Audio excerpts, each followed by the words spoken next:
Bairstow ও Phil Salt তাণ্ডবে West ইন্ডিজকে ৮ উইকেটে হারালো ইংল্যান্ড। শেষ ৭ ওভারে দরকার ছিল ৭০। সহজেই সেই পথ পেরিয়ে গেছেন দুই ইংলিশ ব্যাটার জনি বেয়ারস্টো ও ফিল সল্ট।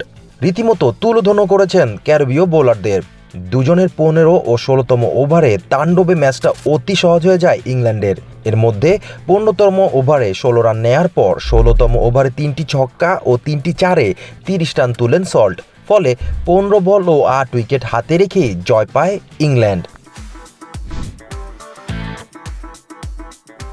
শেষ দিকে এই দুটি ব্যাটারের তাণ্ডবে সহজ জয়ে সুপার ৮-এ শুভ সূচনা করল ইংল্যান্ড। দলের হয়ে ৪৭ বলে ৫ ছক্কা ও ৭ চারে অপরাজিত ৮৭ রানের ইনিংস খেলেন সল্ট। ২৬ বলে ৪৮ রান করে অপরাজিত ছিলেন বেয়ারস্টো। এদিন আগে ব্যাট করে ইংল্যান্ডকে ১৮১ রানের টার্গেট দেয় ক্যারিবীয়রা। তবে ইংল্যান্ডকে পথ হারাতে দেননি ওপেনার ফিল সল্ট। অধিনায়ক জস বাটলার ২২ বলে ২৫ রান করে সাজঘরে ফিরলেও দায়িত্ব নিয়ে ম্যাচ শেষ করে এসেছেন সল্ট। মাঝে ১০ বলে ১৩ রান করে সাজঘরে ফেরেন মঈন আলী। তবে এরপর আর কোনো আঘাত আসতে দেননি জনি বেয়ারস্টো। সল্টের সঙ্গে জুটি গড়ে দলকে জিতিয়ে মাঠ ছাড়েন তিনি।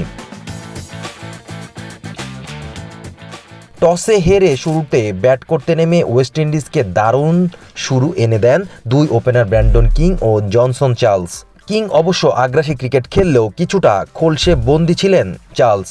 ১৩ বলে ২৩ রান করে রিটায়ার্ড হার্ট হয়ে সাজঘরে ফিরে যান কিং। এরপর দায়িত্বটা নিকোলাস পুরান নিলেও সেই গতিতে রান তুলতে পারেননি কেউই। চার্লস দলীয় ৯৪ রানে ব্যক্তিগত ৩৪ বলে ৩৮ রান করে সাজঘরে ফিরেন।